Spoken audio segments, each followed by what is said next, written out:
नमस्कार मेरे शिक्षक साथियों एवं मेरे प्यारे बच्चों। आज हम ये जो मध्य प्रदेश शासन के द्वारा ए ग्रेड अभ्यास पुस्तिका है उसका हम अध्ययन करेंगे।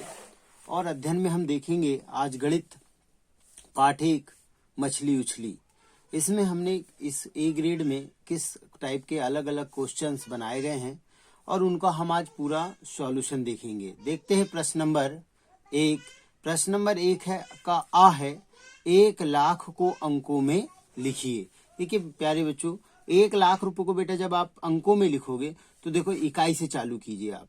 इकाई में 1 0, तो इकाई, दहाई, सैकड़ा, हजार, 10,000, यहाँ तक आप हो गया 10,000। और यहाँ पे 1 लाख लिखना था इसलिए आपने 1 लाख लिख लिया। अगर आपको अंकों में लिखना है, शब्दों से अंकों में, अंकों को शब्दों में, तो मैंने एक उसका वीडियो भी मेरे चैनल पे है, आप उसको भी देख सकते हो। तो मैंने 1 लाख को अंकों में लिखा तो इकाई, दहाई, सैकड़ा, हजार, 10,000, लाख। 1 लाख रुपए को इस तरह से हम अंकों में लिखेंगे। और इसी तरह के और आप बना लीजिए, कुछ भी बना लीजिए। इकाई के अंकों को और लिखने के लिए, संख्याओं को अंकों में लिखने के लिए आप संख्याओं को अंकों में लिख सकते हैं। ठीक, और ऐसे बहुत सारे क्वेश्चन भी और करोगे। चलो देखते हैं दूसरा क्वेश्चन। दूसरा क्वेश्चन है 1 करोड़ की संख्या में कितने शून्य होते हैं। तो आप कुछ नहीं करें, पहले इकाई से गिनते आए करोड़ तक। तो इकाई, दहाई, सैकड़ा, हजार, 10,000, लाख, 10 लाख और 1 करोड़। अब गिन लीजिए कितने जीरो इसमें। 1 2 3 4 5 6 7 जीरो है, अर्थात 1 करोड़ में कितने शून्य होंगे, 7 शून्य होंगे। चलो नेक्स्ट वाला क्वेश्चन देखते हैं। एक बोरी में 50 किलोग्राम चावल है। एक बोरी में 50 किलोग्राम चावल है। ऐसी 8 बोरियों में कुल कितने किलोग्राम चावल आएगा। तो देखिए एक बोरी में कितना है, तो यहाँ लिखेंगे एक बोरी में, एक बोरी में चावल कितना है बेटा, एक बोरी में चावल है 50 केजी। कितना है, 50 केजी। अब ऐसी कितनी बोरी में ज्ञात करना है हमको, 8 बोरी में कितने किलोग्राम चावल होगा। जब एक बोरी में 50 किलोग्राम है तो 8 बोरी, तो लिखेंगे 8 बोरी में चावल की मात्रा बराबर, क्या लिखेंगे, 8 बोरी में। देखिए सवाल को पूरा सिचुएशन तरीके से करना पड़ेगा। 8 बोरी में चावल की मात्रा बराबर, मात्रा बराबर क्या हो जाएगा, एक बोरी में 50 किलो, तो 8, तो 50 गुणित 8 कर दोगे तो 8 पंचे 40 और 1 जीरो लगा दीजिए। तो कितना केजी आ गया, 400 केजी आ गया। अब देखिए 400 केजी को आप 400 केजी नहीं रहने दीजिए, इसमें बोला कितने किलोग्राम चावल आएगा, तो आंसर तो आ गया 400 केजी। लेकिन यहाँ एक चीज और बदलना आप सीख लीजिएगा कि यहाँ 400 केजी है तो इसको क्विंटल में बदल दीजिए। हो सकता है ये क्वेश्चन में कुछ और चेंज हो और किलोग्राम की बजाय क्या पूछ लेता, कितने कुंटल चावल आएगा। हम ये जानते हैं कि 100 किलो का 1 कुंटल होता है। क्या होता है, 100 किलो का 1 कुंटल होता है। इसलिए यहाँ पे हम क्या करेंगे, अगर मैं इसको 100 से भाग दे देता तो यहाँ पे कितना आंसर आ जाता है इसका, 4 कुंटल। अगर मैं कुंटल में आंसर बोलता तो कितना आता, 4 क्विंटल इसका आंसर निकल जाता। ठीक, आगे देखते हैं। यदि दूध की कीमत 50 रुपए प्रति लीटर है, दूध की कीमत 50 रुपए, अर्थात 1 लीटर दूध की कीमत, यहाँ लिखेंगे 1 लीटर दूध की कीमत बराबर कितनी हो जाएगी, 50 रुपए है। 1 लीटर दूध कितने का आ रहा है, 50 रुपए का आ रहा है। तो बोलता है कि तो 2,000 रुपए में कितने लीटर दूध आएगा। भाई 1 लीटर दूध की कीमत दी हुई है, अब बोलता है कि रुपए दिया हुआ है, 2,000 रुपए, 50 रुपए प्रति लीटर का दूध है, 2,000 रुपए में कितने लीटर आएगा, तो आपको भाग देना पड़ेगा। तो 2,000 रुपए में दूध की मात्रा बराबर, दूध की मात्रा बराबर 2,000 बटे 50। तो 1 जीरो से 1 जीरो काट दीजिए, 5 एकम 5, 5 के 20 और यहाँ पे 1 जीरो लगा दीजिए, तो कितना आ जाएगा, 40।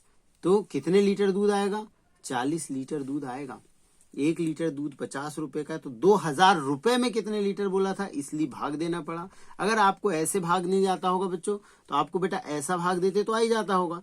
तो 2000 रुपए में जब आप 50 का भाग दोगे, चलो मैं ऐसा भी दे के बता दे रहा हूँ, जब 50 का भाग आप 2000 में दोगे तो देखो 50 का तो पहाड़ा आता नहीं होगा आपको, लेकिन आप पहाड़ा बना लीजिएगा। पहाड़ा कैसे बनाते हैं वो भी मैंने मेरे YouTube चैनल पे आप देख लीजिएगा। मैंने पहाड़ा बनाने की एक आसान से ट्रिक बताई है जो बिल्कुल सीधी है।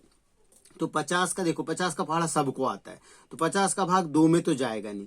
फिर हम 50 का भाग कहाँ देंगे, 50 का भाग हम देंगे, 50 का भाग हम 20 में देंगे तो फिर भी नहीं जाएगा। अब 50 का भाग हम 200 में देंगे तो 50 से कम 50, 50 दूनी 100, 50 तिया 150 और 50 चौके यहाँ पे आ जाएगा 200, तो यहाँ पे 200 कर दीजिए। ये कटपिट हो गया, ये कटपिट, ये कटपिट, घटाते हैं, उतार ला 1 0, 50 शून्यम शून्य, कितना लीटर आ गया, 40 लीटर। चलो अगला क्वेश्चन देखते हैं।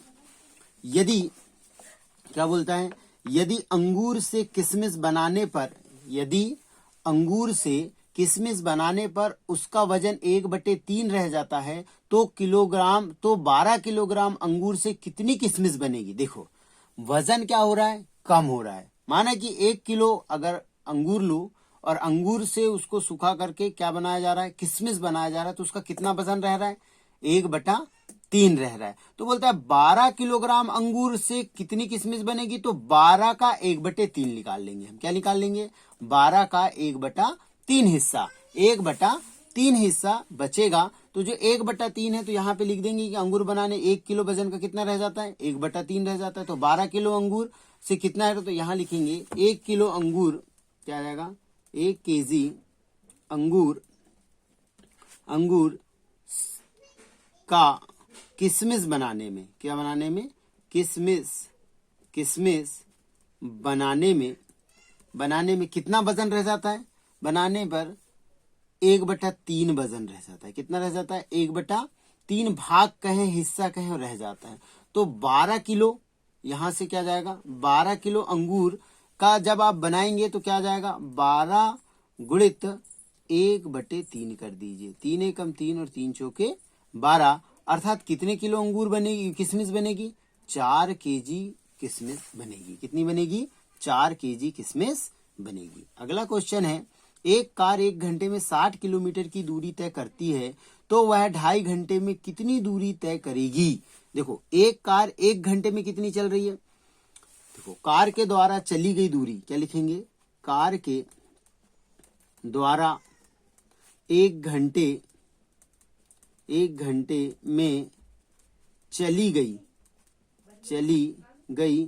दूरी बराबर कितनी है, 60 किलोमीटर है। 1 घंटे में कितनी जा रही है, 60 किलोमीटर। तो वह 2.5 घंटे में कितनी दूरी तय करेगी, 2.5 घंटे मतलब 2.5 घंटे में कितनी दूरी तय करेगी, तो लिखेंगे, तो 2.5 घंटे मतलब 2 सही 1/2। अगर हम उसको अंकों में लिखेंगे तो कैसा आएगा, 2 सही 1/2 घंटे में चली गई दूरी बराबर क्या आ जाएगा। अब इसको हम क्या करें, अगर ऐसा लिखते हैं तो ये क्या हो जाएगा, 2 दूनी 4 और 1 5, क्या हो जाएगा, 5 हो जाएगा। तो हम इसको गुणे में लिखेंगे, तो 60, 1 घंटे में 60, तो 2.5 घंटे में कितना, तो मैं चाहूं तो इसको या तो 2.5 लिख दें हम, या फिर 2.5 नहीं लिखते तो क्या लिखना पड़ेगा, 5/2, 5/2 मतलब 2.5। तो इसको काट दो आप, तो यहाँ पे जाएगा 2 तिया 6, 2 शून्यम शून्य और 5 तिया 15, 150 किलोमीटर दूरी तय करेंगे। कितनी करेंगी, 150 किलोमीटर। प्यारे बच्चों अगर आपको 5/2 नहीं रखना है तो आप क्या रख सकते थे, और 60 गुणित 2.5 भी रख सकते थे। तो 25 छक्के कितना होगा, अब सीधे देखो दशमलव वाली संख्या का गुणा करना है ना, तो 25 छक्के कितना हो जाएगा, 150 और 1 0 और लगा दीजिए। यहाँ एक संख्या बाद दशमलव है, इसलिए यहाँ एक संख्या बाद दशमलव, क्योंकि दशमलव वाली संख्या में इकाई तरफ से जितनी संख्या बाद दशमलव रहता है, आंसर में उतनी संख्या बाद दशमलव लगा देते हैं। ठीक है, चलो आगे देखते हैं। अब सवाल है, एक रेलगाड़ी 80 किलोमीटर प्रति घंटे की चाल से चलती है तो उसे 360 किलोमीटर की दूरी तय करने में कितना समय लगेगा। देखो रेलगाड़ी की 80 किलोमीटर प्रति घंटे की चाल से, मतलब ये चाल दी है आपको किलोमीटर में, और 360 किलोमीटर कि दूरी तय करने में आपने एक फॉर्मूला आप ध्यान रखेंगे आज के बाद से जब भी करोगे सवाल तो एक फॉर्मूला याद रखो, चाल बराबर दूरी बटे समय। अगर आपको इसमें से किसी को भी निकालना हो, अच्छा इसमें दिया क्या क्या है देखना जरा, चाल दिया है 80, दूरी कितनी दी है 360, समय आपको दिया है क्या, नहीं दिया, तो इसको यहां रख दीजिए। अब देखो, अब समय यहां है, हमको ज्ञात क्या करना है, समय को ज्ञात करना है, समय ज्ञात करना है, और समय कहाँ है, हर में है। और जब हम किसी का मान निकालते हैं तो उसको हर में नहीं रखते, आप उसका इधर पक्षांतर करोगे तो ये इधर भाग में तो इधर गुणे में आ जाएगा और ये नीचे आ जाएगा। तो समय बराबर क्या, समय बराबर 360 बटे कितना कर दोगे 80। अब इसको काटोगे, एक जीरो से एक जीरो कट गया, यहाँ 8 एकम 8, 8 चौके 32, 8 का पहाड़ा पड़े 36 से नहीं बढ़ना चाहिए, तो 8 एकम 8, 8 दूनी 16, 8 तेरह 24, 8 चौके 32। अब यहाँ कितना बचा, 4 बचा, 4 में भाग नहीं जाता 8 का, दशमलव लगा दो, कितना हो गया 40 हो गया, यहाँ 4 बचा था 40 हो गया, और 8 पंचे 40, मतलब जो समय होगा वो 4.5 घंटे होगा। कितना होगा समय, 4 घंटे। 4.5 का मतलब क्या हुआ, 4.5 का ये मतलब नहीं हुआ 4 घंटे 50 मिनट, इसका मतलब हुआ 4.5 घंटे, अर्थात 4 घंटे 30 मिनट। कितना चला, 4 घंटे 30 मिनट आप लिख सकते हो। इसको वैसे भी हल कर सकते थे, देखो एक रेलगाड़ी 80 किलोमीटर प्रति घंटे की चाल, तो इसमें कितना समय लगेगा, तो देखो 80 दूनी 160 हो गया। अब 160 को आप सीधे दुगना कर दो तो कितना हो जाएगा 320, कितना हो जाएगा 320, तो 4 घंटे में वो कितना जा रही है 320 जा रही। अब बचे कितने, यहाँ 320 तो तक तो 4 घंटे हो गए, अब यहाँ बचे 40 किलोमीटर बचे ना, तो 80 किलोमीटर घंटे प्रति घंटे की चाल से चल रही थी, तो 80 किलोमीटर का आधा मतलब 40, मतलब आधा समय लगेगा ना, 1 घंटे में 80 किलोमीटर, तो आधे घंटे में 40 किलोमीटर, तो यहाँ पे जो 40 बचा उसके लिए आधा घंटा, आधा घंटा मीन्स ये 4.5 मतलब 4.5 मतलब 4 घंटे 30 मिनट आप इसका आंसर करेंगे। ठीक, चलो अगला सवाल देखते हैं। अगले सवाल में बोलता है, यदि एक फल विक्रेता 80 रुपए प्रति किलोग्राम की दर से फल बेचता है, क्या बोलता है, यदि एक फल विक्रेता 80 किलोग्राम प्रति किलोग्राम की दर से फल बेचता है तो 12 किलोग्राम सेब बेचने में उसे कुल कितने रुपए मिलेंगे। मतलब यदि एक फल विक्रेता 80 रुपए प्रति किलोग्राम, क्वेश्चन को ध्यान से पढ़ना है और आप सबको अपनी कॉपी में उतारना बेटा इन क्वेश्चनों को, और इन क्वेश्चनों को सॉल्यूशन भी करना है, हल कर लीजिए। और इन क्वेश्चनों को जो पुस्तक वाली गणित है ये वहीं से निकाले गए क्वेश्चन है, इन क्वेश्चनों को बोर्ड में आने की सबसे ज्यादा संभावना है। ये ए ग्रेड की पुस्तक है, ये मध्य प्रदेश शासन के द्वारा जो गवर्नमेंट स्कूलों में चलाई जा रही है उसी का पूरा सॉल्यूशन है। समस्त आशासकीय स्कूल के जितने भी बच्चे 5वीं और 8वीं पढ़ रहे हो, आप ये ग्रेड के सभी क्वेश्चनों को अच्छे से हल करें, क्योंकि जो बोर्ड पेपर आना है, अब बोर्ड हो गई है तो पूरे मध्य प्रदेश में शासकीय अशासकीय स्कूल में समान तरीके से पेपर आएगा, तो उन पेपरों को हल करने के लिए आपको इन क्वेश्चनों की सहायता से, क्योंकि वो पुस्तक में पूरा कहानी की तरह दिया हुआ है, वहां से ऐसे क्वेश्चन निकालना और हल करना ये थोड़ा सा कठिन है। तो हमको ये क्वेश्चन बने बनाए मिले हुए हैं, इनका सिर्फ हमको हल करना है, तो आप इन क्वेश्चनों को अपनी कॉपी में नोट करेंगे और हल भी करेंगे। चलो अभी ये काम करते हैं, अब मैं अगले वीडियो में प्रश्न नंबर 7, 8 और 9 करा दूंगा। मेरा सभी से निवेदन है मेरे प्यारे बच्चों, चैनल को जरूर सब्सक्राइब कर लें। और मैंने जो 5वीं क्लास की गणित के कुछ क्वेश्चन से बना लेसन के भी हल डाला है, जो लेसन है अपने मछली उछली उनके पूरा हल, उसमें कौन कौन से क्वेश्चन बनाए जाएंगे, इस टाइप के सारे प्रश्नों का मैंने विवरण डाला है। आप कृपया को वीडियो को पूरा देखें और एक बार पूरा देखकर अच्छे से समझें। अगले वीडियो में हम बाकी के क्वेश्चन करेंगे। धन्यवाद।